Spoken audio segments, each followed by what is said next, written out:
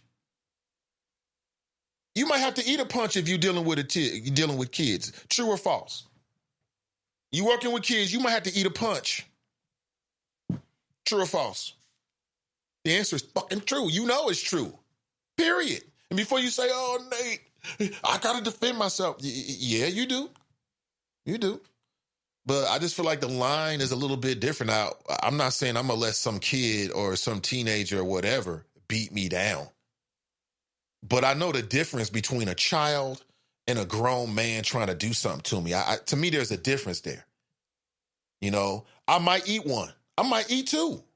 When I say eat that, I mean, I might take a hit or two from a student. You know what I'm saying?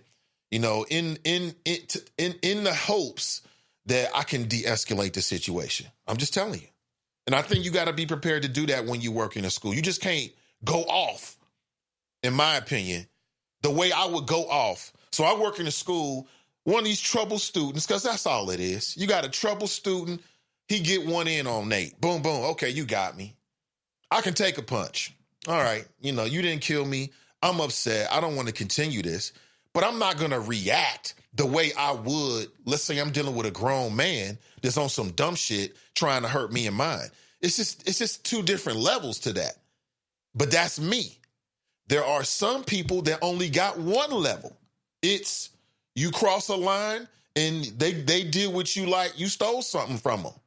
Like you didn't hurt one of their family members. And it don't matter what it is.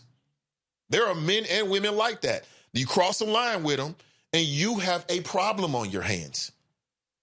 There's nothing you're going to be, and it's going to be physical.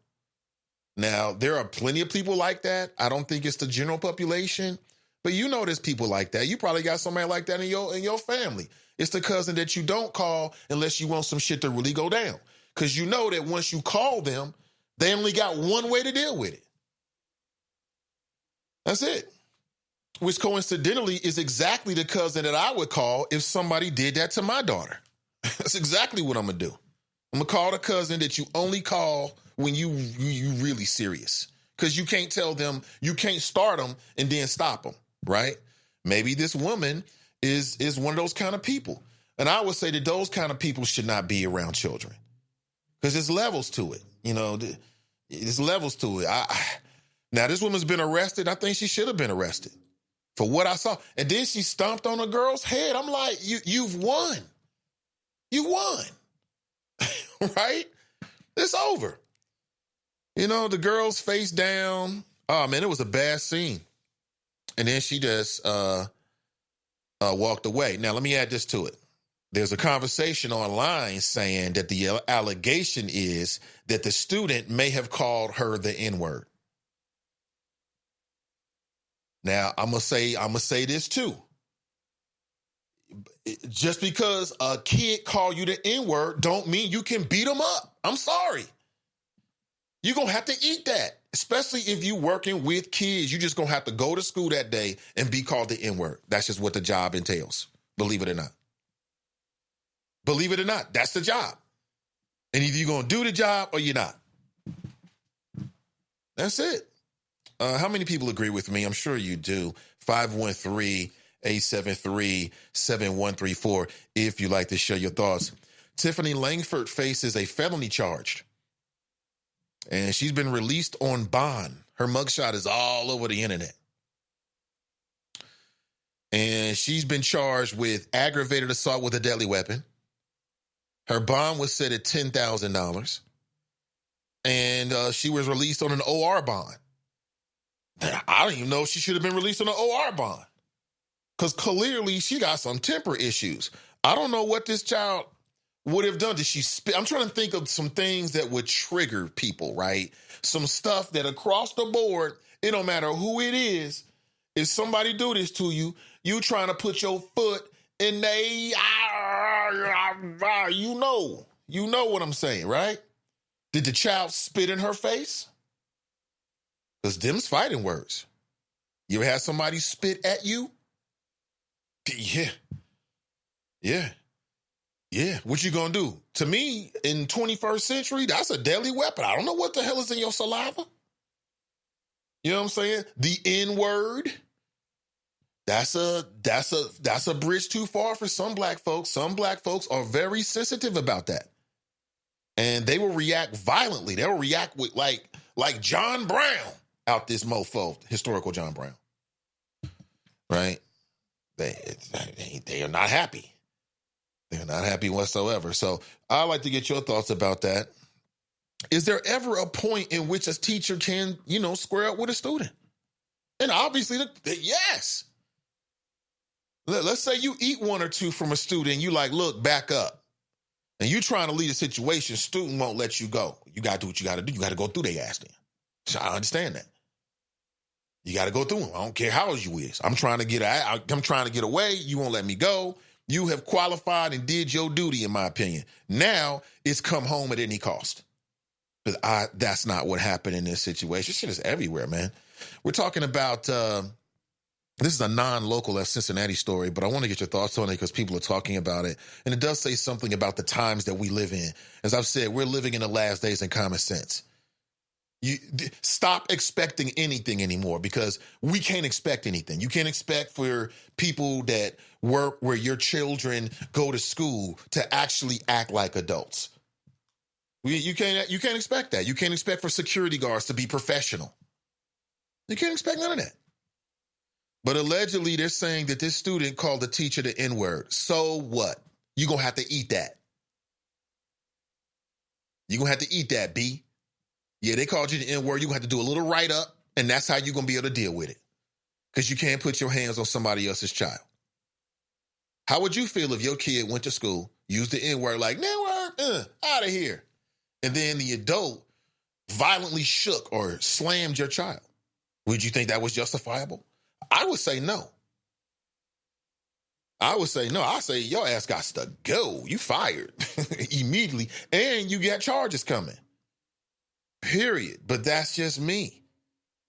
We talked about this, brother, and we keep talking about what's happening with our schools, the culture and the environment inside the nation's school buildings, the way our students, the way people of color, students of color in particular, are being treated. We talk about the role of security guards and resource officers inside the school. You know why? Because they in the news. It's all over the news. This is crazy. And again, her name is Tiffany Langford. This happened down in 20 miles south of Austin in Kyle, Texas at Lehman High School. This happened on November the 8th, which of course was on Friday. Yeah, how many people think that if a student uses the N-word, and I ain't got to finish this because we are smart, intelligent people here. Obviously, we know the answer is no. Apparently, she's been working as a substitute teacher with the district since August 2019. So she just got there. So she was basically a ticking time bomb. Probably one of them people that was going to work every day like, I wish one of these students would. Probably told her friends and all kind of stuff. Substitute teachers are not required to earn certificates, but must pass a background check. This conversation came up when we was talking about substitute teachers and TFA, Teachers for America, I believe it is. Ben Lindy, who's now on the school board. Again, I know that Ben Lindy has a lot of black support. I know there's people inside the chop shop that support him. We'll see. We shall see. But I remember we had that conversation about so what's the difference between Teach for America and substitute teachers, and what are the various requirements for substitute teachers, and what sense does any of this make? The student's father took her to the hospital after the incident because apparently this student's messed up now. I'm telling you, man, I'm not even going to tell you what I would do. I'm not even going to tell you. She was fired the same day as the incident happened. I mean, this is a no-brainer right here. People like that, I think, deserve, you put your hands on somebody, I think you deserve for somebody to put their hands on you. That's what I think. And again, the way that she was punching her, she was mad as hell. I don't know what this young girl actually, in fact, really said, but whatever it was, she was mad as hell. She was mad as hell. Got a couple new podcasts that are breaking this week I want you to check out. If you go over to Sin Digital Media, matter of fact, I'm going to post this right now. I want you to check this out. Brand new podcast called Cutting Through the BS. It's not 9:30 yet. And, of course, we changed that to 9 a.m. So at 9 a.m., we can curse now. So let it be written. So let it be done. But I want you to check this out. Like and share it. Check it out. Shout out to Clue Magic and Fast Pitch with a P, not a B. And check it out. Cutting Through the BS, a brand new podcast from Sin Digital Media. And the Dope Chicks Collective. Did you get a chance to see a video? I know it was like real super raw and gritty, but I want you to get an insight into that podcast. I'm very excited about those podcasts. Dope Chick Collective. It's a collective of Black women, artists, activists, coming together to heal, to talk, to laugh. And it might be something that might be right on time, as a matter of fact, as I hear like the chatter and I hear some of the conversations that are going on. But I want you to check it out. And if you haven't already, it's on my page, my Nathan Ivey page. And I'm going to put it over on Sin Digital as well so people can check that out. On Friday, there was no Donnie B show. Well, we pushed the show back because Donnie had some things going on. And then I got the call from him on Friday saying that she was just under the weather.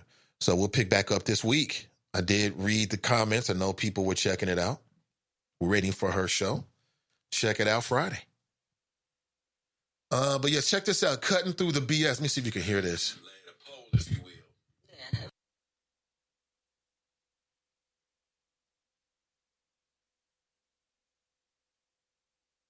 I'm not going to play it all for you because that's like bad audio.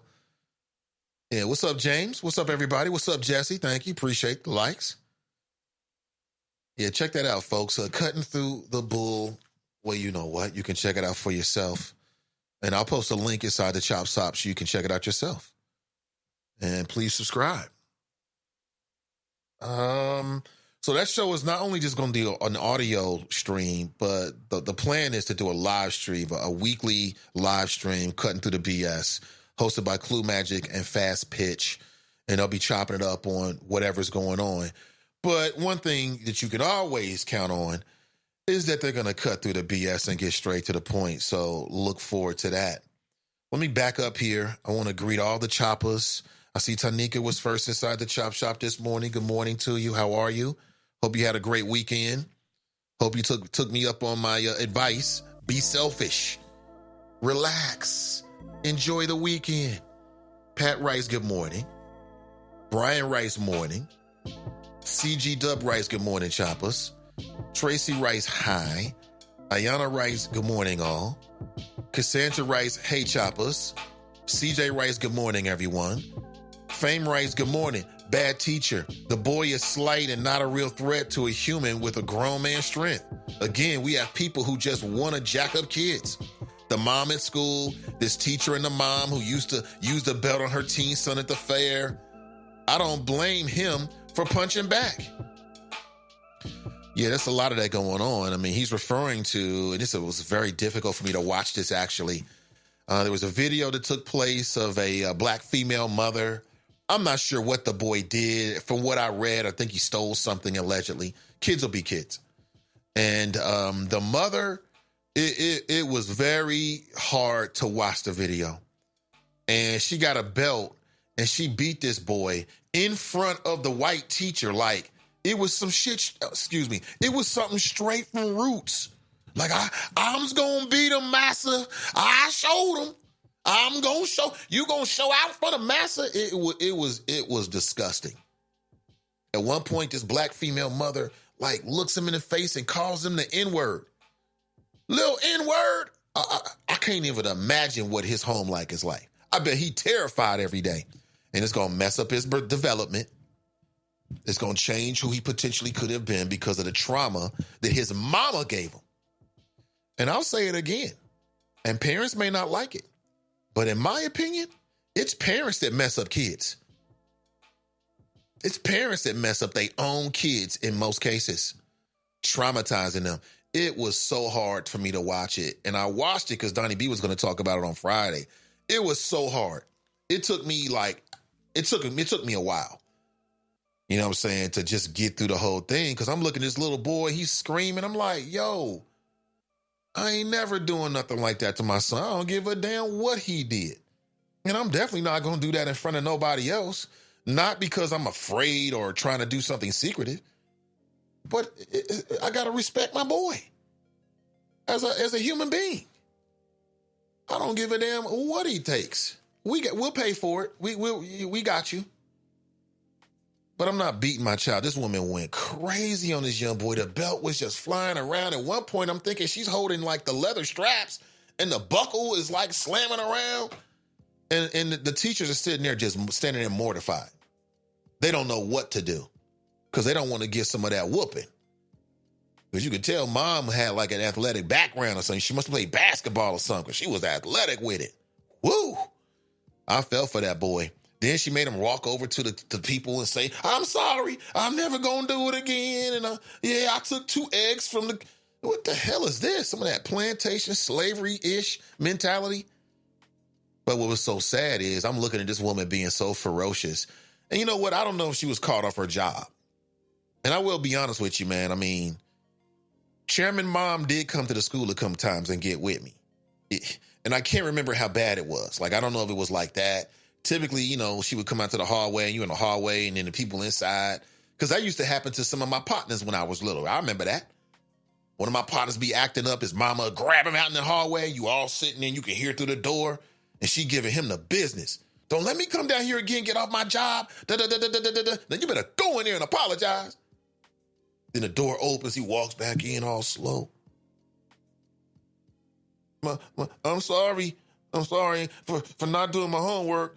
I'm not going to do it again. And he goes to sit there. I mean, that's just the worst feeling ever, man. You talking about having a red face. Damn. Your parents ever do that to you? It's just, it's something about getting parents taken off the job. And that's because it depends on the nature of your job. It depends on how you got it. It's some people that off the job, it ain't nothing to be off the job for them. They got it like that. You know what I'm saying? It's other people where you may not have a job. And so then that brings the anger out in a parent because you're like, damn, I'm trying to take care of you with this job. But you got me running down to the school. I'm about to lose a job. We're going to lose everything. Right? So I think parents sometimes get that desperation, but I don't give a damn what my children do. No, I'm never doing that. I have never done that. Don't plan on doing it. I don't care if you burn the mofo down. You can burn the school down, and I'm not going to do that. So it just, man, I was just feeling so bad for that kid, man. Why'd you bring that up, Fame? Oh, by the way, Fame was wrong. The Bengals got trounced. I love it. Keep losing, Bengals. I'll say it again. And I'm going to say it after every game they lose. I hope the Bengals go 0-16. In fact, I hope the Bengals lose as many games in a row as Tracy Hunter spent down at the jail in a row. And that's what you deserve, Hamilton County. Number one, for signing on to such a ridiculous deal like having an NFL team that sucks means something to the people. It don't mean nothing to the people. I'm sorry. I don't care what nobody say. Show me the numbers. Until I see the numbers, man, it's ridiculous. What's that brother's name? He came in here and had a perfect game. How do you have a perfect game in football? That's got to be one of the hardest things ever to do. They giving up perfect games. Perfect games. And you telling me that Marvin Lewis was worse than this? Shame on this Hamilton. Shame on Hamilton County. But you get what you get. I'm loving it. I'm going to get some T-shirts made up. 0-78. Way to go, Baltimore. Now, that's what you get, Hamilton County. Sitting around begging for the gridiron gods to give you a win, and you can't even give God's children justice? You don't deserve no happy Sundays. You don't deserve it. It was beautiful. Lamar Jackson came in here, had a perfect game. It's hilarious. I laugh at Hamilton County over the Bengals. I laugh at you, even though it's a much more serious matter than that. We need better ownership. The Bengals will be whack as long as that wealthy white man named Mike Brown is in charge. As long as he and his family is in charge, this is what you're going to get. Let's try out Ryan Finley. Yeah, good job. Good job. Hilarious. The Bengals are the laughing stock of the ESPN. Laughing stock. But this is what you want. Nobody goes to the games, just like I predicted. That means that the downtown bars ain't making no money. That means that the Uber drivers ain't making no money. It means that the Lyft drivers ain't making no money. It means that people are not coming to the city to watch the team. Nobody wants to see that trash. Oh, my God. But y'all call that entertainment. I'm going to stick by my team. There's no virtue in it. Because when the team turns around, you're not going to get a check. You're not going to get a ring. You're not going to get a check. You ain't going to get no premium seats. If the Bengals win a championship next year, you know what's going to happen? It just gets more expensive, and that's it. To the larger population, it means nothing whatsoever. And I'll say it again. The very least that young the head coach, Zach Taylor, the least he could do is to get philanthropic in Cincinnati and use his quasi-celebrity and whatever ducats he's getting from the Bengals to create some kind of charity or something for the kids like Marvin was doing. I'm sure he'll be, the Bengals always team up every year with the Free Store Food Bank, and it's actually a pretty good time. It's called I forget what it's called, Taste of Cincinnati. It's actually a pretty good ticket if you can get it. Costs like $100, and the Bengals are walking around. You got all these primo restaurants, and people are meeting, mingling, and they got auctions going on. It's dope. Now, I'm sure that Zach Taylor will be at that event. But other than that, what is he doing in the city other than bringing everybody's expectations and bringing everybody down? Nothing. Oh, I'm frustrated, he says. You frustrated? You're frustrated? Where is Marvin Lewis? That's all I got to say. Where is Marvin Lewis? Damn it. Don't get me started, man. Don't get me started. This is what you get, Hamilton County. Hamilton County persecuted Tracy Hunter, as they do with a lot of black and brown bodies. But yet you expect for God to bless you with the Bengals and having winning and all that kind of stuff. Really? How arrogant of you. So arrogant in Hamilton County. You ain't getting that, B. God said no. God said no. God said no. So good morning to you. 513-873-7134. So since we're talking local, I want to talk about the 10 murders that happened in Cincinnati. And this was very dramatic over the weekend. It was like every day there was shootings that was happening. I think that every situation should be looked at independently because you don't really know. And Thursday and Friday, 3 men died in separate shootings in 12 hours. And, the backdrop to this is that there's a brand new U.S. attorney that will be, working the Cincinnati beat. And he says he really wants to crack down on, street violence and gun violence, and also, some of the lethal drugs that's out there on the streets. So they what he said is that they want to bring some federal muscle, right, to some of these investigations and charges and indictments. They want to bring some muscle to it. So it'll be interesting, to see what the influence of this brand new U.S. attorney for the area that includes Cincinnati is actually going to bring to the table. We shall see. This is just, again, we weren't together on Monday, weren't together over the weekend, but I know that if you watch and pay attention to what's happening in Cincinnati, you couldn't get away from it. You couldn't get away from it whatsoever. Speaking of Cincinnati, if you will live in Cincinnati, you know that we got snow over the weekend, over the night, last night, and there's a layer of ice on everything. Just be aware of that. The forecast is not saying they're going to get any more snow, but the wind chill is going to drop tonight and tomorrow. So just take care of people. You know what I'm saying? Take care of yourself. Be aware and be safe out there.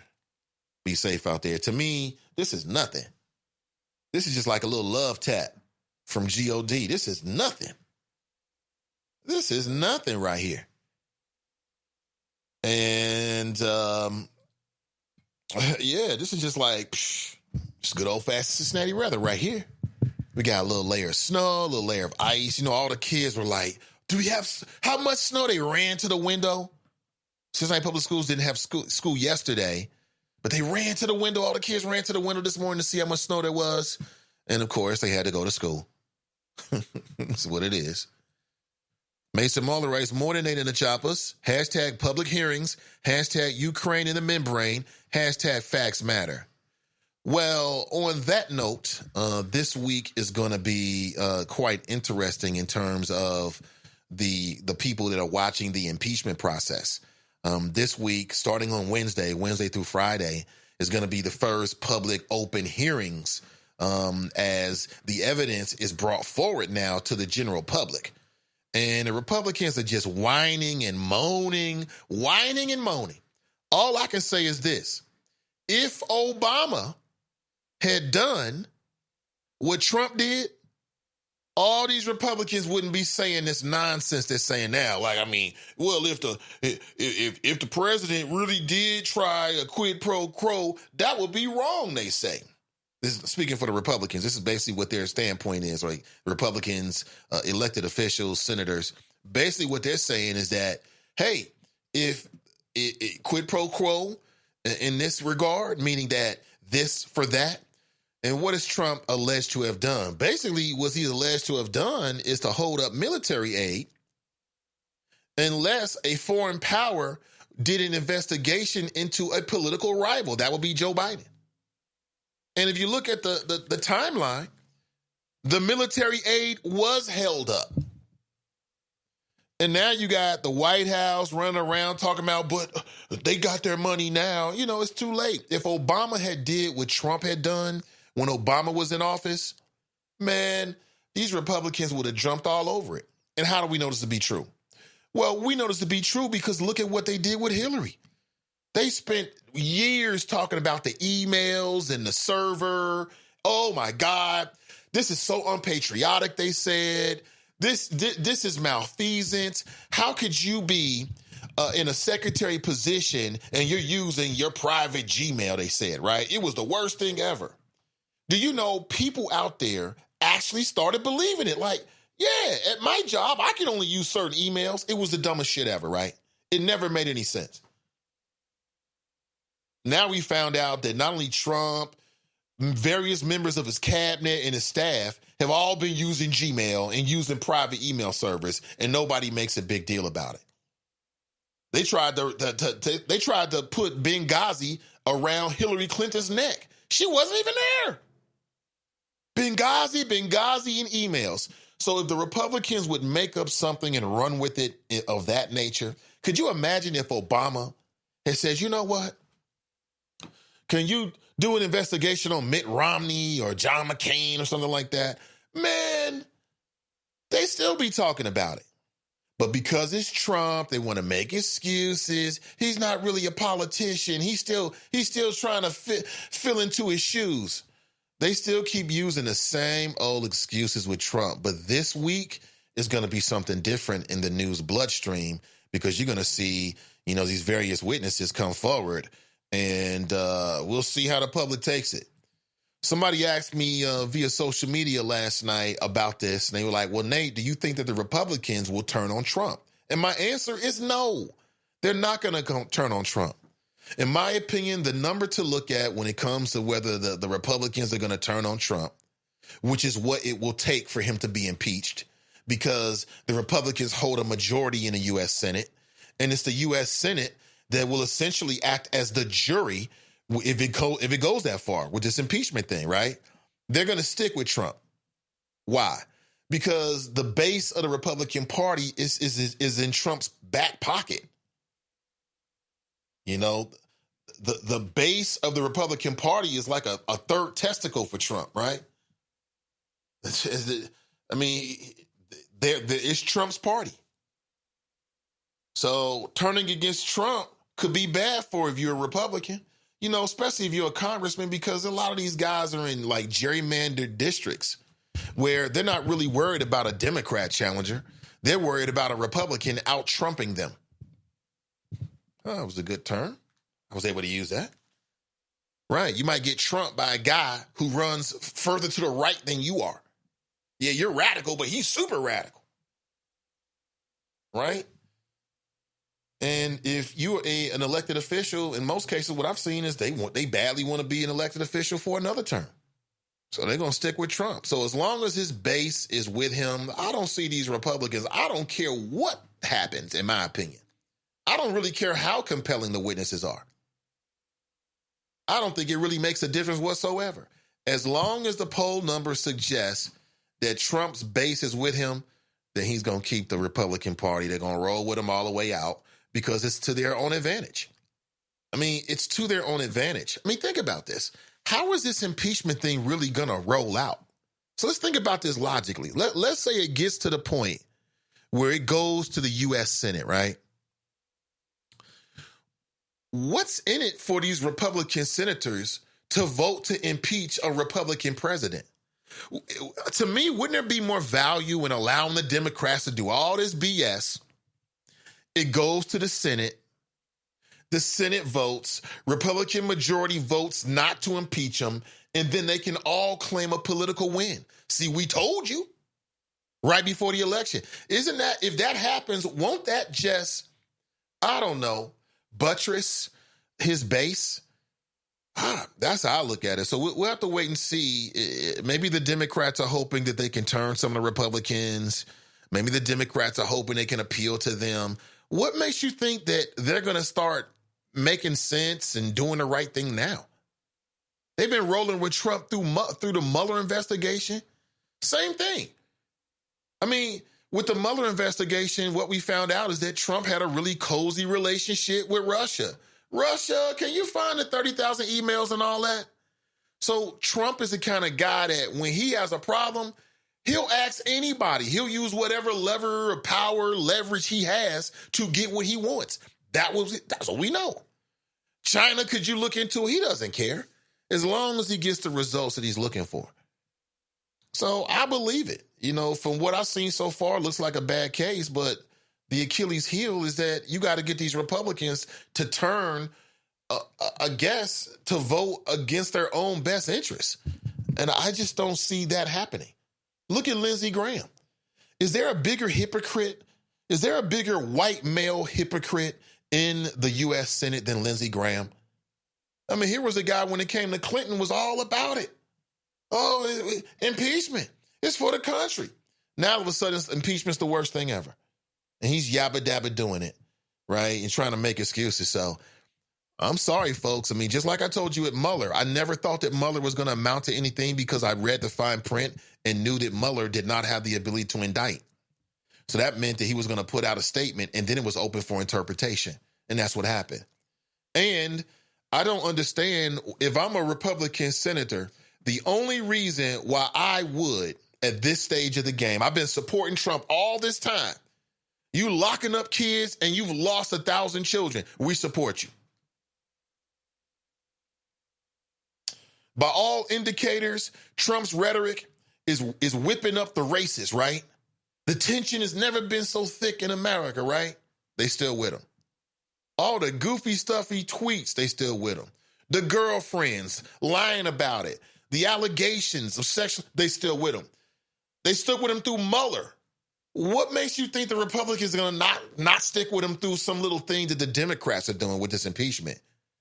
So I'm just being real with you. If you're looking for the Republicans to have a Perry Mason moment, a come to Jesus moment, like, oh, this guy's bad for America, you are naive. That's naive. That's not what's going to happen. I don't see that at all, but we'll see. We'll see. What do you think? 513-873-7134. 7134. Do you think that the Mueller, I came and told you that Mueller was not going to end with Trump leaving. If you want Trump to leave, you got to get your friends and family together who are not registered and convince them to vote. That's what needs to happen. These impeachments, this is nothing but politics. That's all this is. And again, from what I read, Trump's base feels the same way about him. They feel like this impeachment stuff is nothing more than the Democrats, they sour grapes of the election because they never thought he was going to run. They still running that same game. And it's working. It's working. It's working. So flash forward 5-6 months, summer before the election in 2020, it goes to the U.S. Senate. The U.S. Senate votes. They vote not to impeach. It's over. That seems to exonerate Trump and the whole team right before the election. Or maybe what they're hoping is that the scope of the impeachment will go wider. They'll cast a wider net. And so their case won't just be about Ukraine and the membrane. It'll be about other stuff. Maybe it's taxes or something like that. I just don't know. I mean, from what I see, I just don't see the Republican Party having any line that they won't cross for Donald Trump to this point. So why stop now?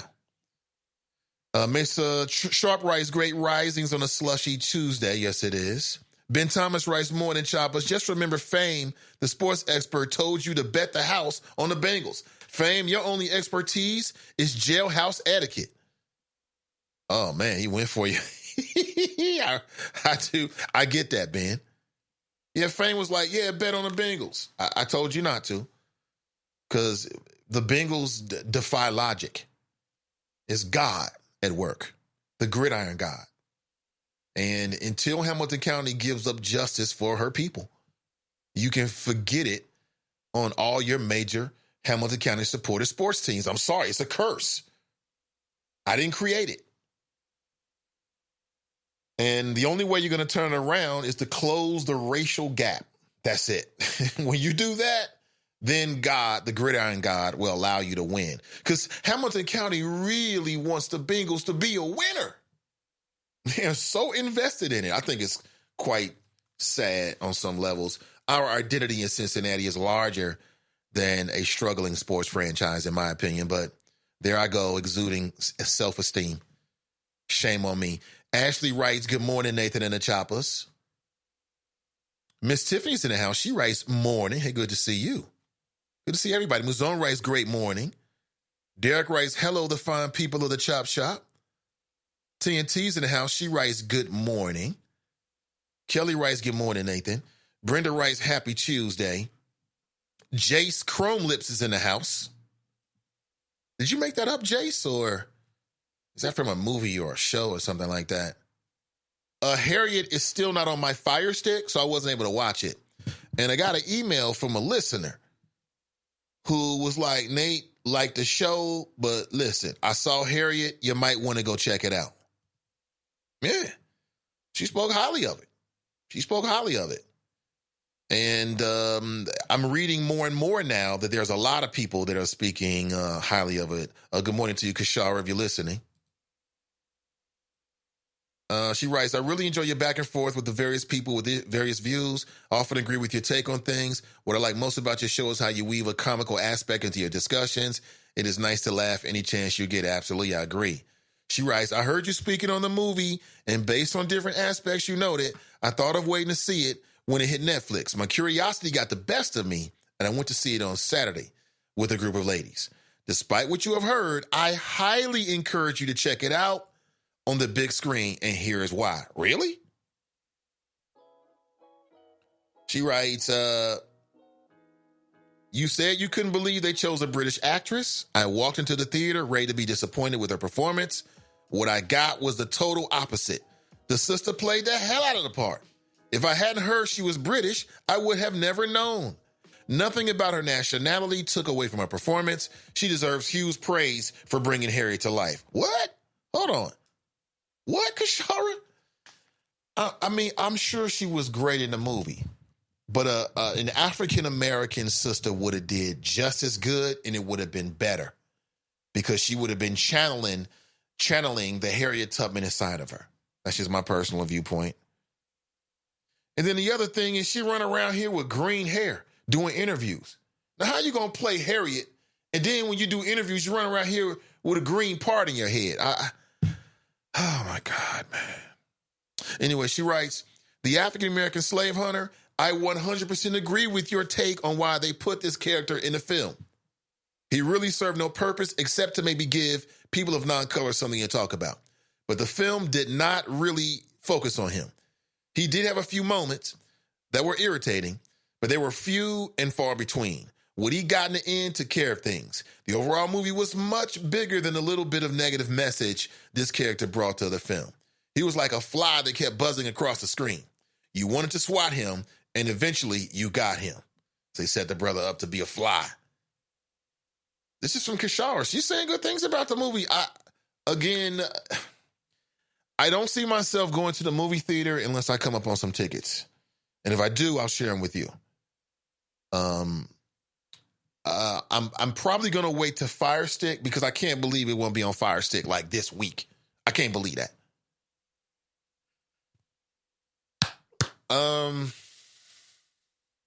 And again, you got me at a loss here because you've seen it and I have not. So I appreciate you. I'm going to file this away right here. And I'm going to remember this, Kashara. And when I see the movie, I'm going to come back to it. But I appreciate it. She said it was good. She's not the only one. We had a couple other folks that said they went to go see it and it was good. I trust the choppers. That means it must have some entertainment value in order to hold the attention of the choppers. I know that much. But I am still very troubled by the imagery and the overall messaging as it relates to Bigger Long. Fame, how much did you lose on that Bungles versus Ravens games? Oh, man, Famous are getting mad. He writes, Ben, yes, I did. A lot of sharp money went on the Bengals. You couldn't wait until Nathan's show to say it. You are on my... But hey, if you make one more comment, I'm not going to respond. Just meet me at the library at Epworth in Montana. I'm still at 62% for the year and 68% in football. Okay, I get it. Tracy writes, the child has epilepsy. The child that was beaten up? Yeah. Yeah, it's, somebody says Zach Shula. That's funny. Zach Shula. That is funny. Clue Magic writes, good morning, Nate and the Choppers. What's up, Clue? One half of the dynamic duo that brings together with you or for you the Cutting Through the BS podcast. You can go over to Sin Digital Media right now, and you can check out just a little clip of the upcoming podcast, Cutting Through the BS, hosted by Clue Magic and Fast Pitch with a P, not a B. It changed it completely. Fame writes, the male teacher had a remote control in his hand. Damn. Tanika writes, she needs to go to jail, period. Let's see, GAH or Guy writes, good morning, great folks. Hey, good morning to you. CG Doug writes, could it be that the system is so desperate for substitute teachers that they're willing to forego background checks? That would be a big mistake. I can't imagine a school district doing that. The liability that you will open yourself up for is not worth it. It is not worth it. It is because you're going to get sued immediately. You hire somebody to be a substitute in a public school or a school environment. You don't do a background check. This person abuses a child. They're going to end up naming the school after the child. That's how deep that lawsuit's going to be. I can't imagine anybody in America working with children that would ever allow somebody into the environment without a background check. I know I never did. I had to tell people to leave the program because adults just kind of hanging around with we don't know who you is, B. You're scaring us. You know what I'm saying? Why are you here? So I can't imagine that. They did a background check, but that's all they did. That was the thing. We're talking about this case coming from Austin, about 20 miles south of Austin. A woman named Tiffany with an I, Lankford, L-A-N-K Ford. She's 32 years old, black female. I'm looking at her right now, she's like, sister, what's up? You know what I'm saying? I mean, she seems like she's like anybody else. Well, maybe not, because she's now been fired and arrested with a felony or for a felony, charged with a felony because she beat up a girl. She beat up a student. Was giving her blows. I thought I was watching World Star. World Star, like episode 53 of the World Star Fights compilations. That's how she was looking at it right now. She is pulling all it, screams, and then steps on the girl's head. I mean, come on, why are you doing all of this? And I can tell by the way that she was hitting her that that's not her first go around. That's not the first time she's hit another human being. You know what I'm saying? I could kind of tell. And I guess she just bowed it. Speaking of which, did No Limit and Master P get booed off the stage? They got booed off the stage. We booing them folks now? What? Anyway, in Detroit. And again, the student's father took her to the hospital. Reportedly, the girl is a member of the basketball team. So you got a 32-year-old woman fighting a 16-year-old.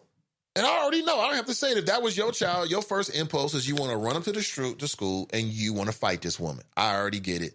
That goes without saying. I get it. But you can't always get to them. You can't always get to them. I mean, that is just a terrible thing right there. And again, I'm going to let my daughter see this because what I'm teaching my daughter is, and I've learned this, when the ish goes down, nobody comes to help you. I see these videos, people getting slung around. Nobody intervenes. That's rare. People get stuck in the moment. They be watching like, oh, snap, I'm just glad it's not me. So when you out here making moves, you got to be very conscious that you are alone.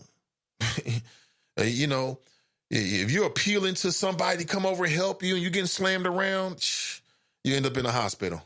You have to protect you. You have to protect you. You could be in a room full of your so-called friends, somebody coming there sling you around, be pissed off afterward because nobody steps in. That's why I never assume that. I never assume that. Nobody, I mean, they're gonna watch you get slung around on your face and knocked out, and then they'll come over afterward and say, damn, that was messed up. That's what happens. You have to protect you. That's a lesson for all of us. And that's why I believe in CCW and other forms of self-defense. I believe in it because when the ish goes down, you could be sitting right next to your best friend. Somebody whoop whoop on you, they might not even move. I'm telling you. They might not even bust a move. They might just be stuck like, I've seen it happen. So have you. So have you. And I'm watching this video. Nobody intervened. Nobody intervened. Because they didn't want to get that work. Stepped on the girl's head.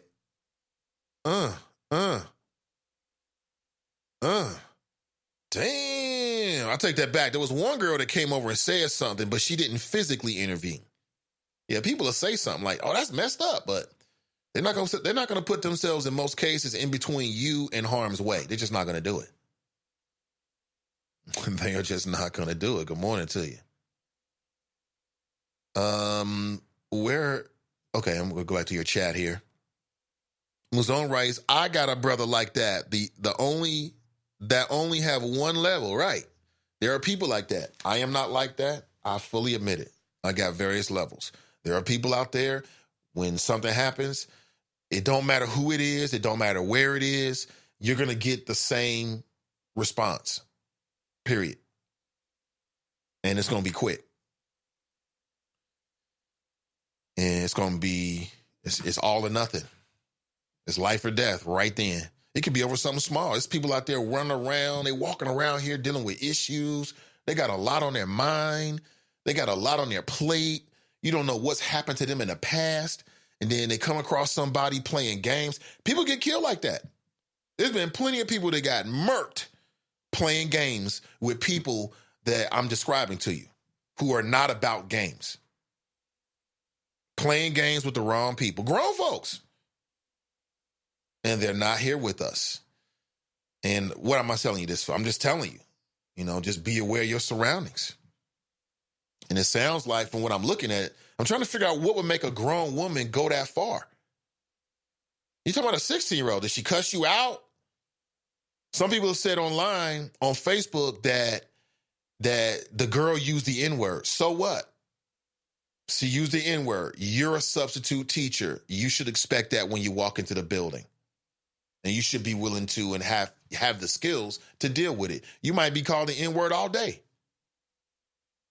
And you got two choices. You can either react or you can quit or you can stay. So you got three choices.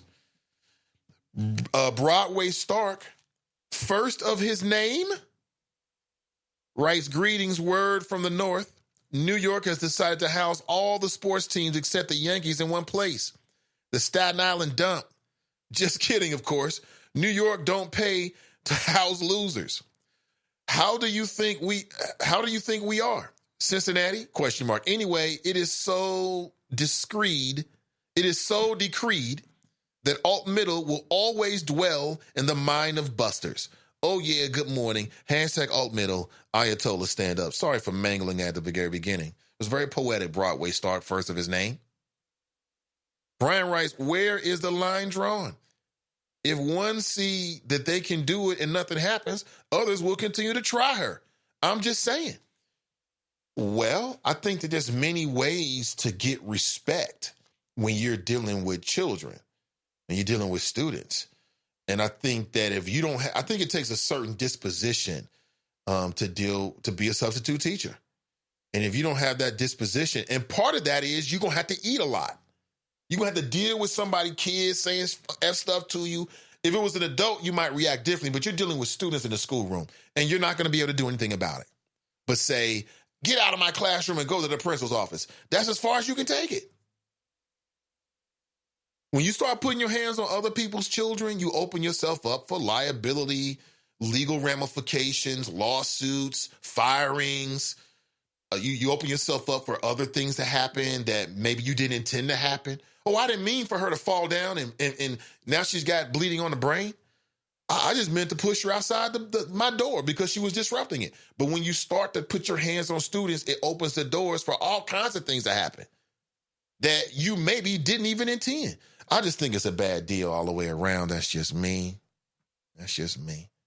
Tracy writes, rap star Trina got called a N-word, a nigger bitch in Walmart. TMZ, right? I saw that. Yep, Trina. She's not a nigger bitch. She's the baddest bitch. They got it wrong. At least they got it halfway right. You didn't see that coming, did you? Man, they got it halfway right. So, I mean, what do you expect? 50-50 is not bad. Yeah, it's bad. Come on, how you disrespecting Trina now? That's what we doing in the world? Man, at Walmart, no less. Yeah, it all went down at Walmart. Let me see if I can pull this up. Let me see here.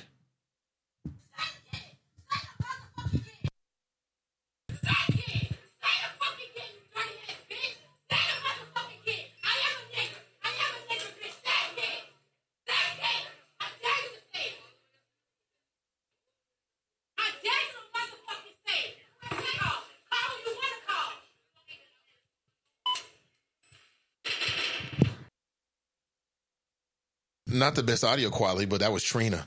She said, say it again. Just make a block. You out here calling people N-word bitches? N-word B's? Come on, man. Damn.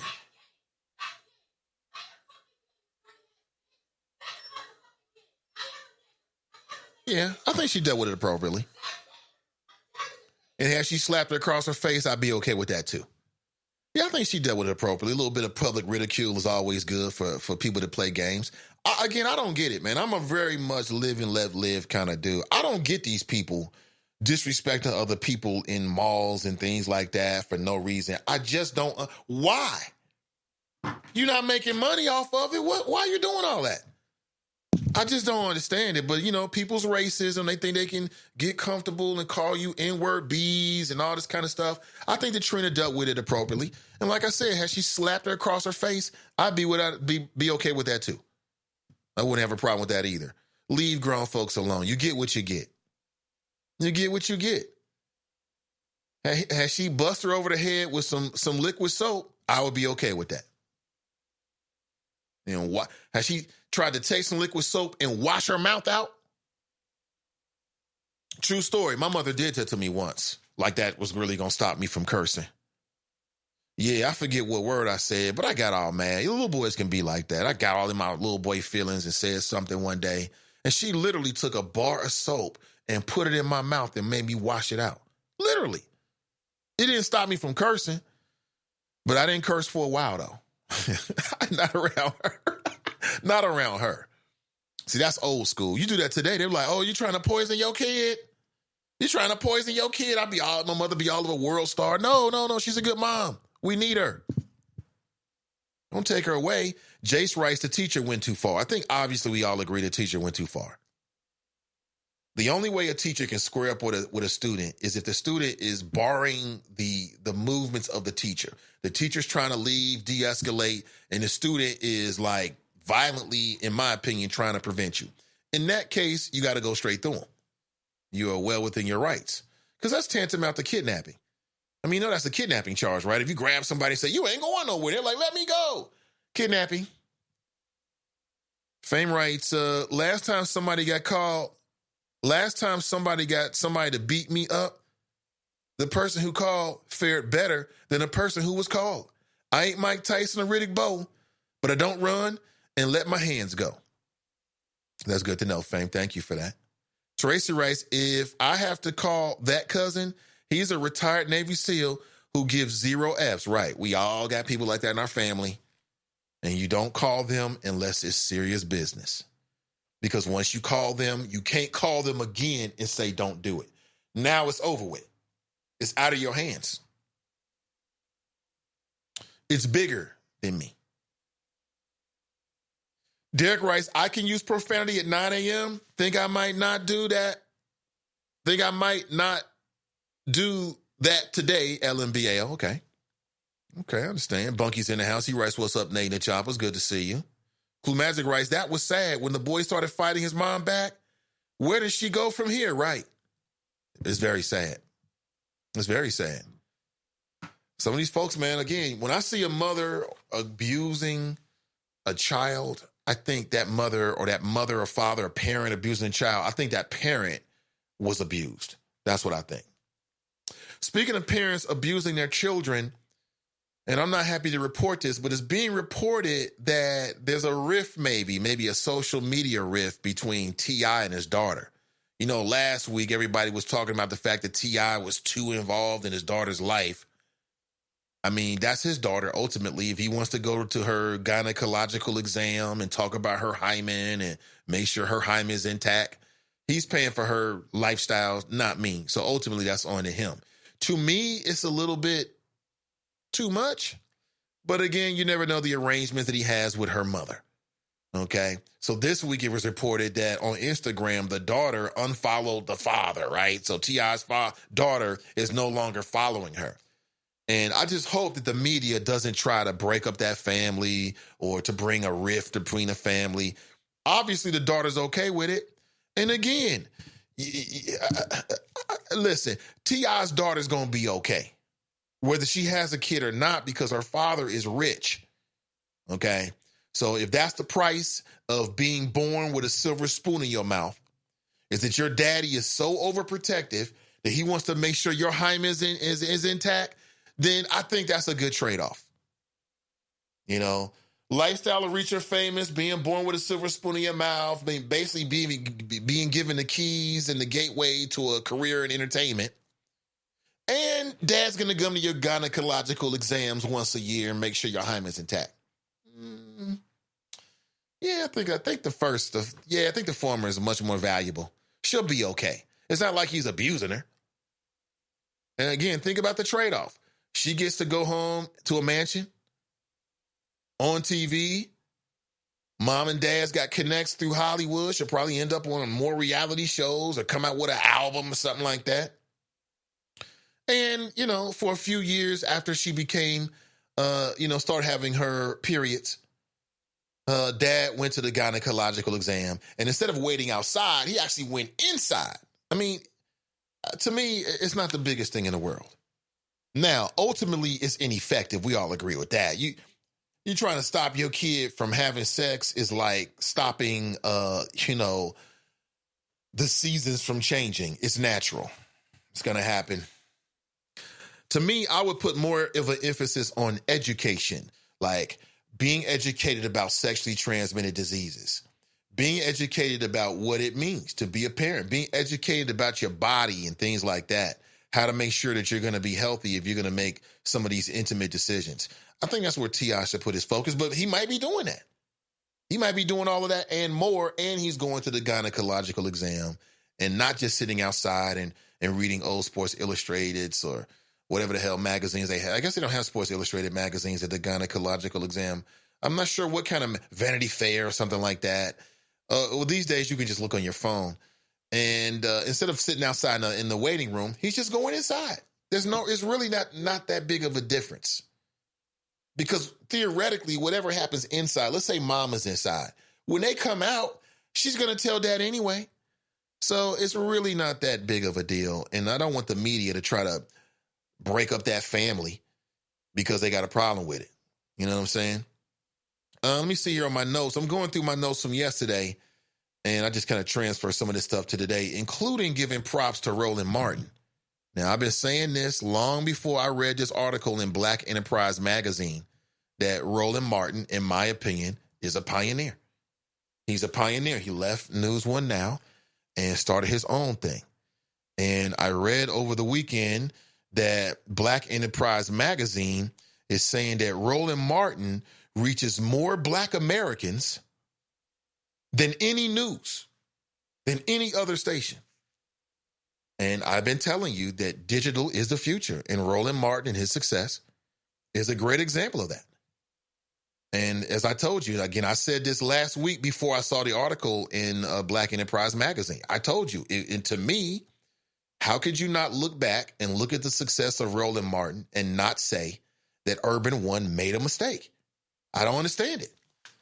I don't get it. How is it that Roland Martin can be profitable and keep his thing going online by himself and a whole multi-million-dollar company couldn't do it? I don't get that. Well, I said the same thing about what happened here at The Buzz. I still take great exception to the fact that, as a business or media entity, when they let myself go and other people, the story is that it wasn't profitable. I came to these airways and told you that was a damn lie. How is it that I can do what I'm doing by myself with no sales experience? Yet you got a whole room full of people that do sales and they weren't able to do it. It's all about what you want to do, people. It's all about the intention. And I'll say it again. Roland Martin is a pioneer. 20 years from now, people are going to look back at Roland Martin and they're going to say that brother set a new pathway. And that's what they're going to say. And people who are on the know will say the same thing about the Nathan Ivey Show. I'm not tooting my own horn, but it is what it is. We make history every single day. And props to Roland. I hope he's even more successful. That's great. Let me see here. His platform has over 100 million views and 435 million minutes consumed across social networks of Facebook, Instagram, Twitter, and YouTube. Speaking of which, we are fastly approaching, and we might even be over, if we counted downloads, let me double check again, because I don't know where we are, but we are fastly approaching 1 million plays with the Nathan Ivey Show. Let's see here. I'm not going to read through this whole article, but I thought it was a dope article about Roland and some of the success that he's having online. And I do watch the show from time to time. I enjoy it. That's in my wheelhouse. I'm telling you, you got Black-owned media companies that's not really in the business of delivering like Black news. That's fine. They want to do more entertainment. That's cool. There's nothing wrong with that. You know what I'm saying? I love entertainment too. I get it, but it's just very interesting. So props to Roland Martin. Props to Roland Martin. It's going to be dope. Speaking of Black media, they got a brand new Black news channel that's going to be kicking off this week. Yeah. Digitally based, I believe. I think it's all digitally based. I don't know, but we'll find out. I thought that was a dope article. Let me see here. Muzon writes, yeah, it was horrible. I'm glad she got her kids taken away from her. She only she only did for social media likes. Are you talking about the mother that was beating her son with a belt? Yeah, it's very sad. Fame writes, he should have fought her back. You don't embarrass a boy in front of his peer group, slapping him in the face and ish. Everybody's so woke but still beating their kids like that type violence ain't a remnant from slavery.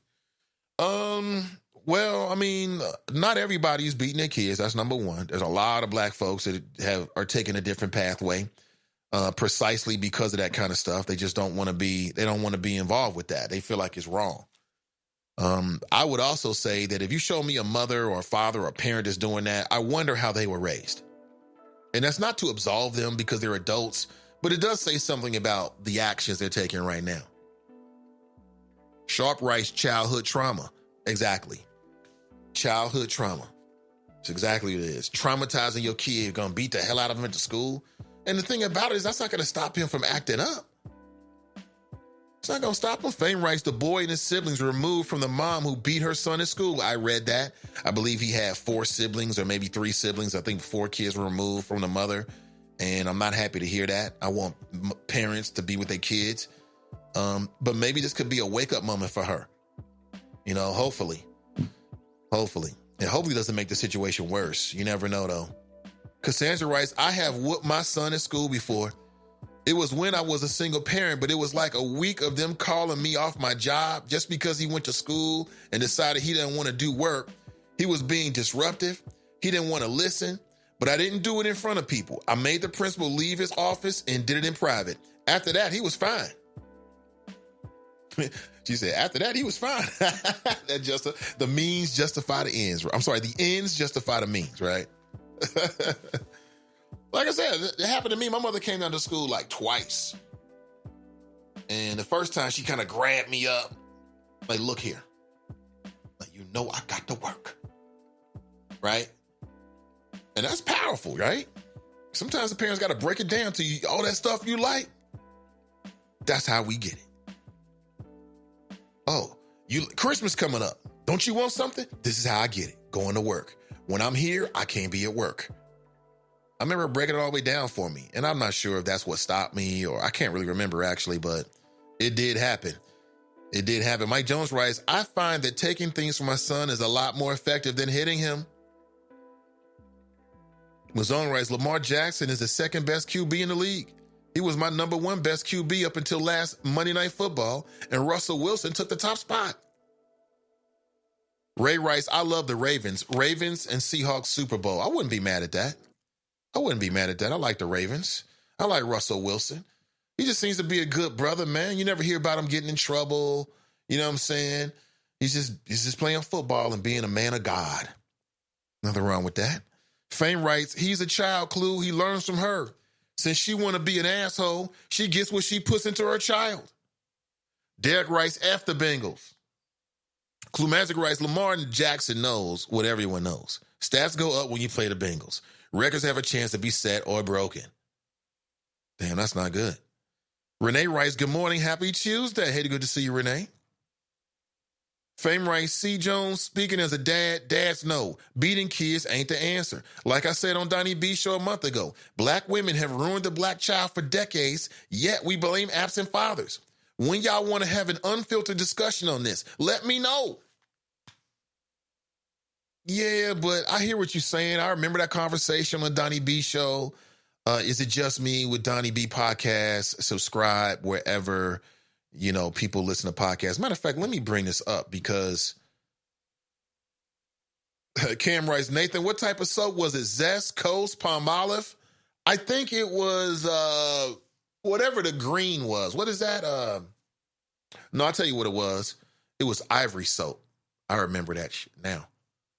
I can still damn near taste it. Like I told you, the older I get and the more I abuse my body, I can't remember as much as I used to. But I do have a good memory for some things. Like I told you, when I was a kid, I could damn near remember being in the womb. I know that sounds crazy to you. I swear to God. And even as a kid, I have very early, vivid memories of being in the crib. I'm thinking of one right now. Like I can remember standing in the crib, holding on the outside, and holding on the inside, and then like talking with my mom and all that kind of stuff. It just kind of comes and goes, man. I do remember her washing my mouth out with soap. It was a white bar of soap, and it was not pleasant. It wasn't pleasant at all. CG Dub writes, Nate, if there's a rift in the Harris family, it won't be because of the media. The Harris family can thank the head of the household for that. Yeah, you know, I hear you on that, CG Dub, but the more I think about it, like, he's giving his daughter, you know, the keys to life. She's going to have a lot of advantages that maybe my daughter and your kids won't have. If the trade-off is that dad's going to go into the office with you when you go to your gynecologist, I'm not so sure that's a bad trade-off. Not so sure that's a bad trade-off.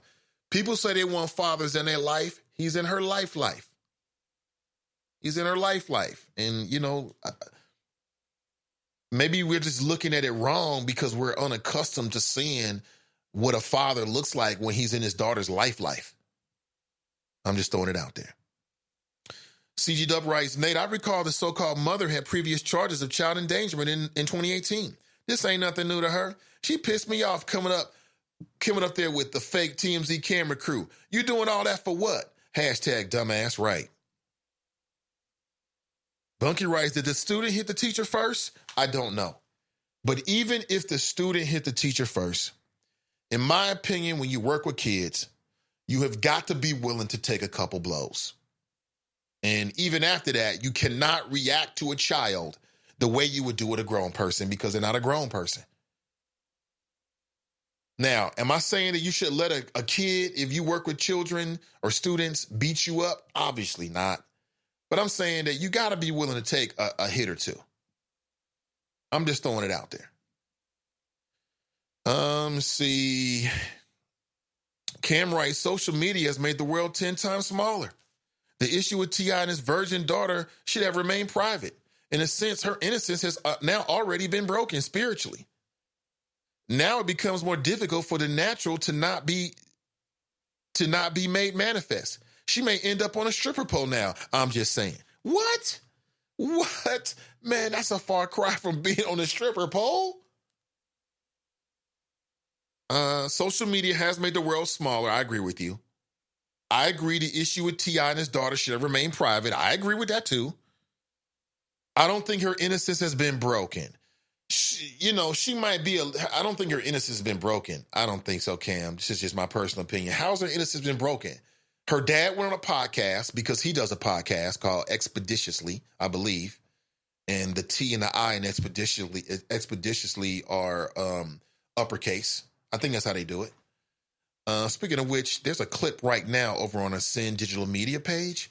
I want you to check it out. Brand new podcast called Cutting Through the BS with Clue Magic and Fast Pitch. And they actually talk about T.I. and the podcast just a little bit.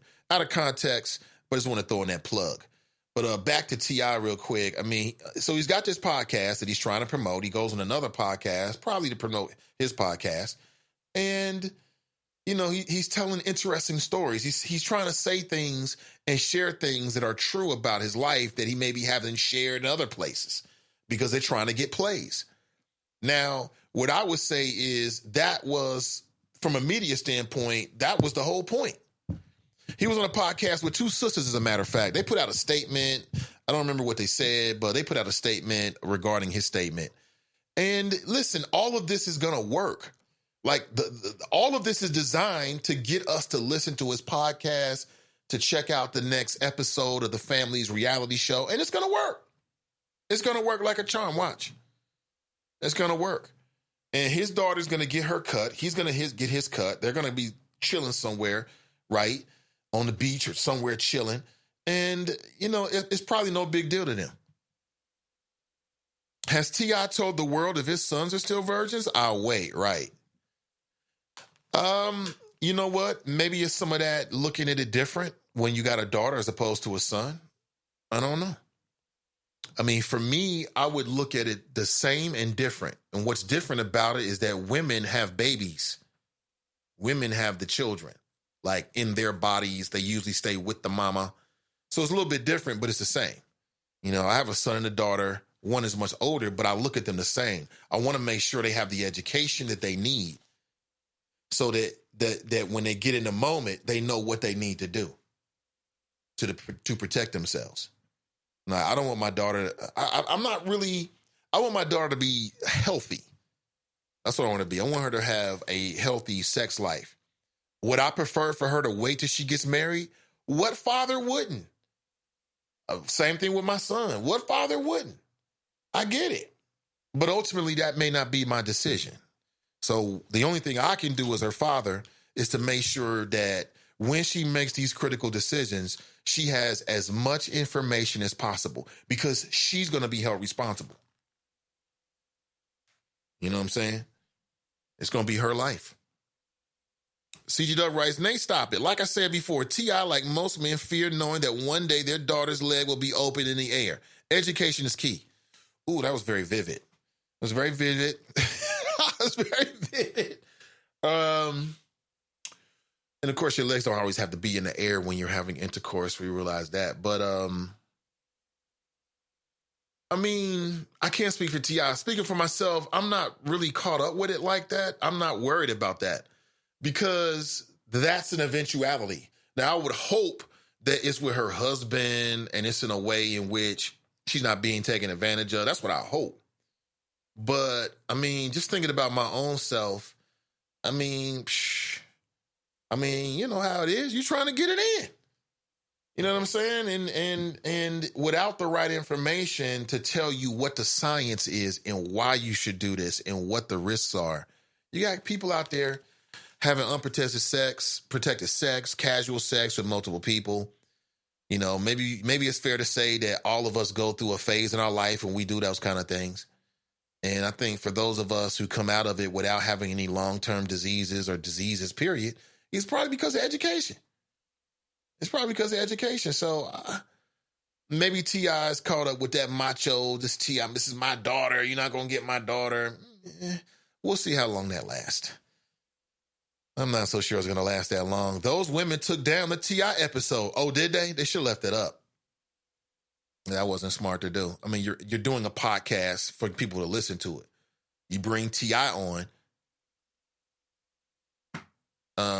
Robin writes, have you heard about Byron Allen and going to court with Comcast tomorrow? Robin, we all over it. Absolutely. Absolutely. And we've been talking about it, including the Civil Rights Act of 1866, to break that down as to what it did, what it didn't do, and why is it coming up in the Comcast situation. Of course, I'll break it down even more as we get into it. It's going to be a really interesting week. You got, the Trump impeachment thing on the national level. You got the Supreme Court, Comcast, Byron Allen, all of black media. All of media will be watching that. Everybody's going to be watching that, especially folks that do media. Muzon writes, Marvin is in Arizona with Coach Herm Edwards, coaching Arizona State. Marvin is cool, and Bengals stress-free and sucker-free. Tracy writes, Nathan, you going to talk about Alicia Keys' silly ass? As I said, there's a lot to talk about. There's a lot to talk about. Seems like you miss a day, there's a whole lot going on. And Alicia Keys is in the news because she went on a rant against gender stereotypes after an incident with her son. And this is going to be this is just where we are with the conversation.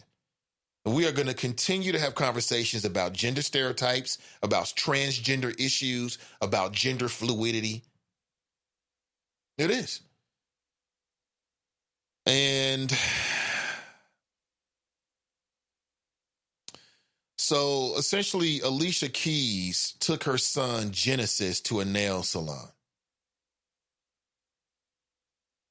And, I think Alicia Keys is attractive. And she's very talented, very talented. I mean, I remember when Alicia Keys first hit the scene, I'm like, who is this? What the hell? We doing that now?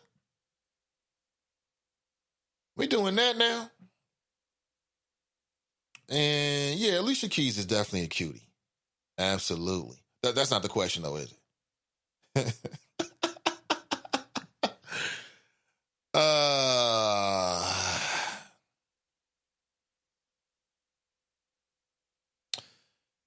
So let me hit this here. Check this out. Hold on 1 second. I'm going to pull this audio up so you can hear this. So he tells the lady that he wants rainbow colors on it. Hold on. The other day, I went to the nail salon with Genesis. He's in the chair, and he's like, I want rainbow. So he tells the lady that he wants rainbow colors on his nails. And she brings all of these colors, and she paints each nail a different color. And after he painted his nails, he looked at me and said, Mommy, I don't want this on my nails. And I was like, why? You were so sure you're good. And he was like, people are not going to like it. Can you believe this? 4 years old. He's 4. And he already understands the concept that someone's going to judge him because he chose rainbow color on his nails. I told him, why? Nobody's going to judge it. They're going to love it. It's so cool. Like, look how creative you are. Look how amazing. You had this idea. Stick with it. You chose it. You liked it. You do it. Who cares what anybody else says? And so I said, plus, a lot of guys paint their nails. This is not like some strange thing that you only do. He was like, really? I was like, yeah. Why so many. So and that many. made him feel better. Hold up. Now, listen, I don't lie to my children. That's one thing I'm not going to do.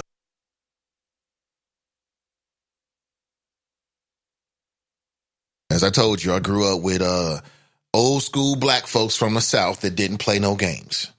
And they never lied to me about a damn thing. They gave it to me raw at all times. Chairman Mom gives it to me raw at all times. They don't play no games. I respect that. I actually like those kind of people. Just give it to me raw. It is what it is. And I'm the same thing with my children. I tell them the truth way before they can even understand it, but they're going to always know that daddy's going to tell you the truth about it, everything, everybody at every second. And she just lied. There ain't no whole lot of men out here, not real men. I'm going to go ahead and be toxic with it. That's painting their nails rainbow. I have never done that in my entire life that I can remember. I've never desired to do it.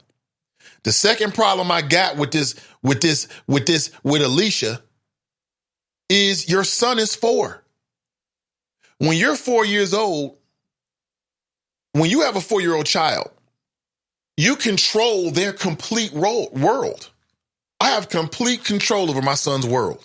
He don't go anywhere. He's not around anyone that I don't want him to be around. So who are these people that she's talking about that's like convincing her son about, I don't know, about what masculinity is? Or is her son just picking up the visual cues of how men and women dress based upon the men and women he observes in his world and TV and popular culture? What is she talking about? What is she talking about? I don't get it. I mean, the little boy said he don't want that on his fingernails. Get it off. He don't have to like it. It's okay for him to say, I don't like it. Where is his daddy? Where is Swiss Beats? Where is his father? What is this woman talking about? See, this is celebrity trying to make some point about gender norms and gender society and all. The little boy is Swiss Beats' son. His father ain't got that shit on his fingernails. That's where he gets it from. He's looking at his dad. I ain't never doing that. Why? Why would I put that on my fingernails? Under what circumstances? Like maybe it's like a Halloween situation. Okay, I'm doing Halloween, but why rainbow? No, I don't see it. There's some things men just don't do. I'm just saying, it's just some things men just don't do. And men don't put that ish on their fingernails. That's what women do. And here she is strong. Oh, what's wrong with you being... Because he's a little boy that's going to grow up to be a man one day, Alicia. See, this is usually some single mother type stuff, but she married. Gender stereotypes. It's not a stereotype. It's the difference between men and women. Men don't color their fingernails. That's just what it is. We don't do that. Raise your hand if you color your fingernails. Just raise your hand.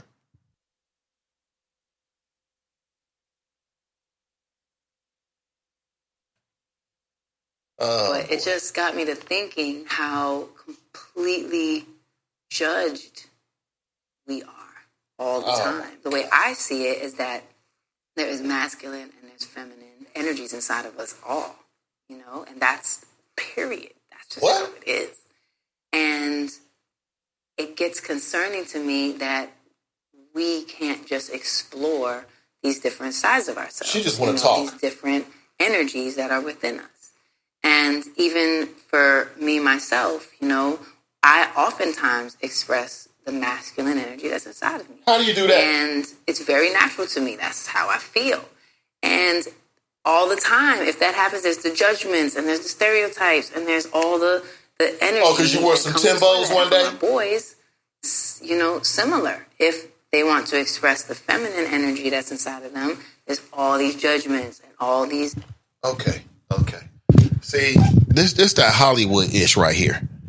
I don't know what this black woman is talking about. Feminine energies? Feminine energies.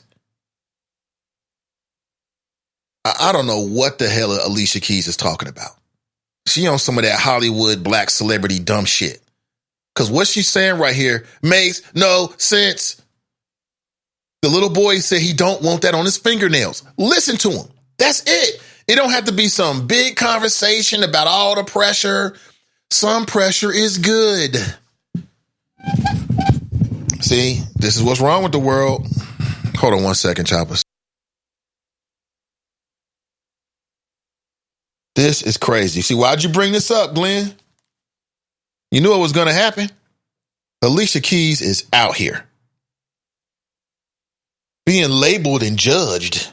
Yeah. You walk in the room with some rainbow shit on your fingernails around some men or boys or masculine or whatever. They gonna say something to you. Like, what in the hell is this wrong with this man? You saying motherfucker? Oh, he must be gay. That's what people gonna say. Because heterosexual men don't have a desire to do that. Heterosexual men express themselves. There's a myriad of ways to express yourself. You ain't got to do that with your fingernails. Who are you trying to attract? Oh, my gosh, man. Listen, I have no problem with men going to get your nails done. Like you professionally want to keep them nice and clean and filed. Cool. You should do that. You know what I'm saying? Nice and clean and healthy. But when you start doing the color stuff,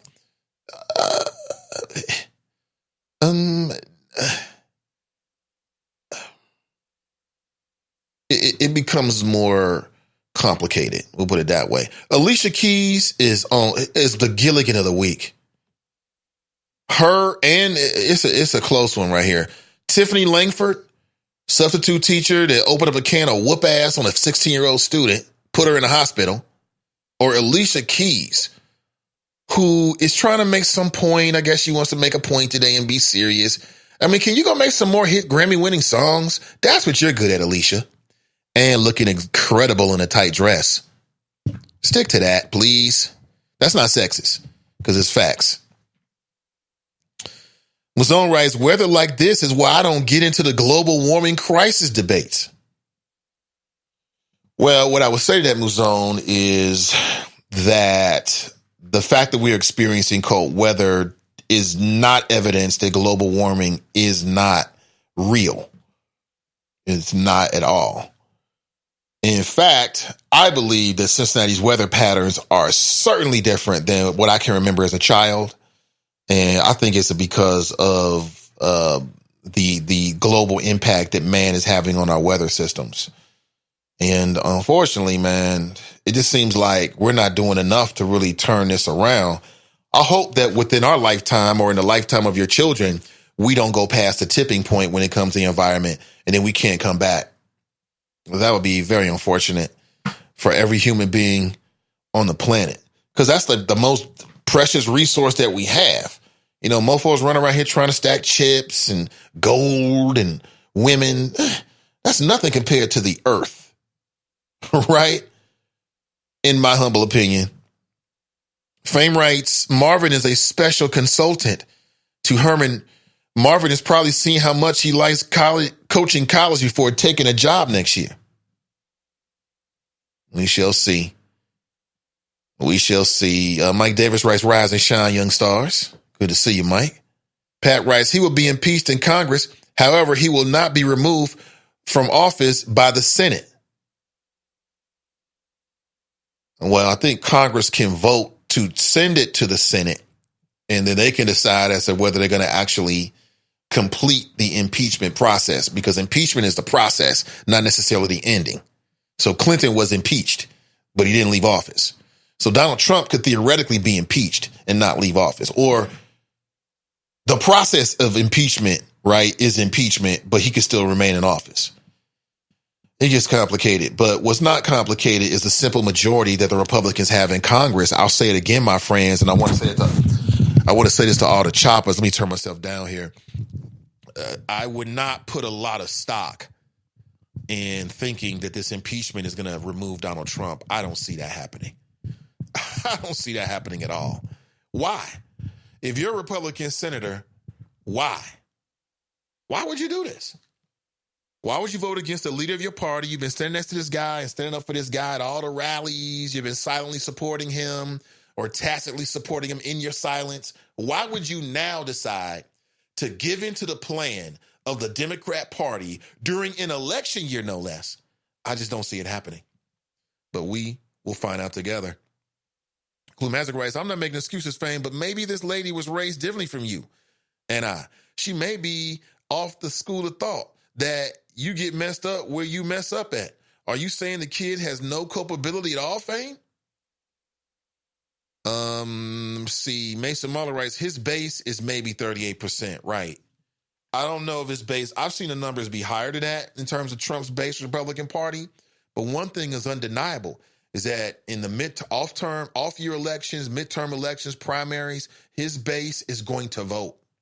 They're going to come out. And that scares the bejesus out of these Republican elected officials, because why would you want to cross Donald Trump and then facing a challenger that's even more close to Trump than you are? So Trump comes to town, and now he's at the rally talking about and talking up your opponent and not you. Matter of fact, you know how Trump is. Trump will start directly talking shit about him and try to bring him down and tear him down. I mean, he's still talking about John McCain or tweeting about John McCain from time to time, and the man's dead and buried.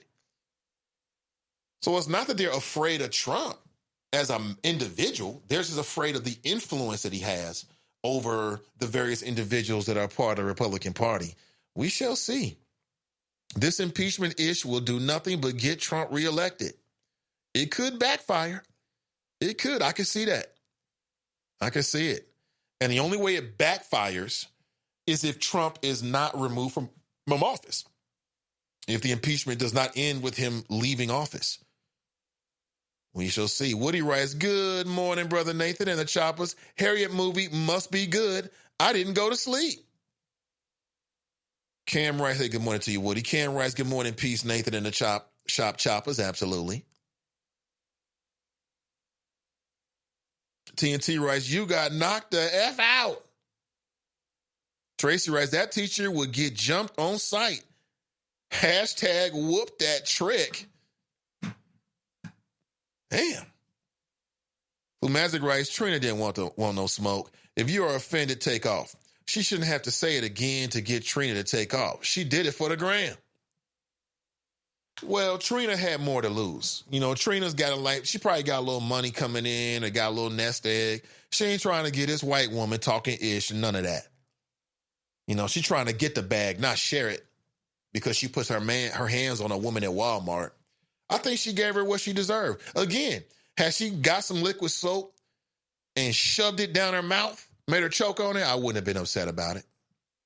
I mean, you're going to get charged for that, but I'm just saying as an individual, I wouldn't have been upset about it. Not one bit. Not one bit. Derek writes, what if T.I.'s daughter only have anal sex? Would he know then? And that was the point I was trying to make, Derek. There's multiple ways to have intercourse. So you got dad in here thinking he's smart. Oh, I'm going to make sure your hymen's intact. What about oral sex? What about anal sex? You can get HIV from all of them. Yeah, so that's why I said, I mean, Going to the doctor trying to figure out when your daughter's hymen is broken is completely ineffective. Number one, the hymen can be broken by a lot of things that are routine. And a young woman can still be a virgin. So what difference? I've even been told that you can have sex and the hymen is not broken. I don't know if that's possible or not. Somebody tweeted that to me yesterday or last week. Good point. Tracy writes, the T.I. ish is creepy to me. He should be in there wondering if she has precancerous cells instead of worrying about if somebody's hitting it. I would agree. I think he's worried about the wrong things. But it is what it is. Tracy and CG Dub, as soon as Trina raised her voice, the white woman regretted it. I'm sure not because she realized she was on some BS, but she thought from Trina's blow up and the ass whooping was coming behind it, right? You could see in her face that she was trying to get the hell out of there. Like, the wrong one. See, some black folks get disrespected and don't really say nothing. And white folks don't know who you are. They don't know what kind of black person you are. So it's just so many of these Gilligans out here that allow themselves to be disrespected and don't speak up in the moment, that they feel like, hey, I got a good shot at here. What's my chances? I just love it when I see racist white folks try to do this with the wrong one at the wrong time, and they get dealt with right then and there. I love it, because that's justice. That's what they deserve. Got no problem with it whatsoever. Nate, I think I read that. Bunky writes, the same people who listen to Roland Martin's fat coin ass are the same people who are giving up to the African coon who played Harriet. You know she was on Twitter, called us something meaning niggas. What? What happened now? I support Roland. I think Roland's doing a great job. I do. I don't support Alicia Keys. Alicia Keys is on some BS. How's she gonna take this in it? Number one, why would you take your son to the nail shop? Why? Why does a little boy have to do this? Why? Oh, you don't want nothing on your fingernails? Oh, that's what girls do? Oh, why is she forcing a 4-year-old and putting her son in that position? And where is Swiss Beats? Man, I can't see. My wife has more sense than that. My wife has more sense than Alicia Keys, clearly, by far. Because my wife wouldn't even say no dumb shit like this. So it's not even something that I even have to hypothetically put myself into, because my wife ain't going to do that. She's just not going to do it. Oh, boy. And if she does do it, if the boy say you don't want it on him, that's it. Okay, he's good. He's going to be heterosexual then. Great, leave him alone. And you know she loves her son like any mother would love, any parent love their son. You know she love that boy. But I think she's trying too hard to make some point about judging people. You know, everybody's trying to do stuff for the gram. And I guess she was like, it was a slow news day or she didn't really have any good stuff to talk about. So she's like, oh, let me talk about this. And try to take something that's relatively small and make it into a big deal. To be honest with you, I'm sure this has happened a lot. You know, you got a mother, she's doing her nails. Little boy says, let me try this. So she puts it on one of his nails. And he says, I don't like this, take it off. The mom takes it off and that's it. She don't go on Instagram trying to make some larger point. Oh, this is about society. It's not about society. It's not about any of that.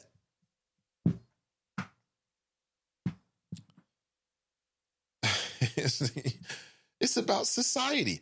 That boy needs to be in the studio making beats with his dad. Jesse, I'm with you 1,000 points. Why? He should be with his father, hanging out with his father. My son says, Daddy, I want to go to work with you. I'll take you to work with me, son. When I'm at the home studio, I'm like, dude, I'm at work right now. But he wants to come to the studio again and hang out with his daddy, as all sons want to do with their father. Fame writes, nasty old nigwa. LOL, you a wild boy. In 25 years of radio calls, I've never heard you mention sex. Now we know you down with the freaky deaky. What? What? I don't know what I'm reading. Kiramir writes, good morning, Choppers and Nathan. Baby, it's cold outside, is it? Yes, it is. I love it, though. It's great to be a week. I mean, it's great to be alive. Great to be alive. Like I say, it's great to be healthy. Because when your health goes, you don't care what the season is. You want another day. And I'll say it again. I don't need to be on my deathbed to know I love being alive. I love it. I don't care what the weather is. It's beautiful outside. Miss Tiffany writes, don't put that behavior on single moms. She's not even a single mother, Tiffany. I was going to try to do that. I was going to do that. But I'm saying maybe I'll take the single mother back. Maybe mothers have done that before. They're doing their nails. Little boy goes in there. I had to ask my wife. She never told me that. Maybe she did tell me something like that. Hold on. Let me text her right now. See what she says. Cassandra writes, celebrity kids get away with doing weird-ish anyway. Yes, they do. Let me see here. Fame writes, Alicia Keys is bisexual herself. The propensity to make a bad the propensity to make a bad decision regarding sex is in the family genes. Speaking of which, I know you had a problem with this woman, but I'm seeing that she just got engaged, and I'm talking about Jemele Hill. Jemele Hill just got engaged, Fame. And you spent some time trying to tear this woman down, implying that she was like gay or something. I don't know why that mattered to you. But just so you know, she has married her longtime love. It's a brother named Ian Wallace. And he has facial hair. That means they've got a good shot at the relationship going long. And, I'm happy for Jemele Hill. Happy for her, man. Fine in love. And shame on ESPN. Speaking of sports networks, did you see that Chris Carter's no longer on Fox Sports 1? I told you. Told you wouldn't be there long. He's gonzo already. Apparently he fell out over some Thursday night football placement. I think he wanted to be on the broadcast and da-da-da-da-da-da. I could tell that he didn't really give a damn about that show. He seemed bothered a lot about small things. He seemed bothered quite a bit about small things, so. Shout out to Jemele Hill. Look at her, man. That's great. Black love. Black love. You gotta respect it.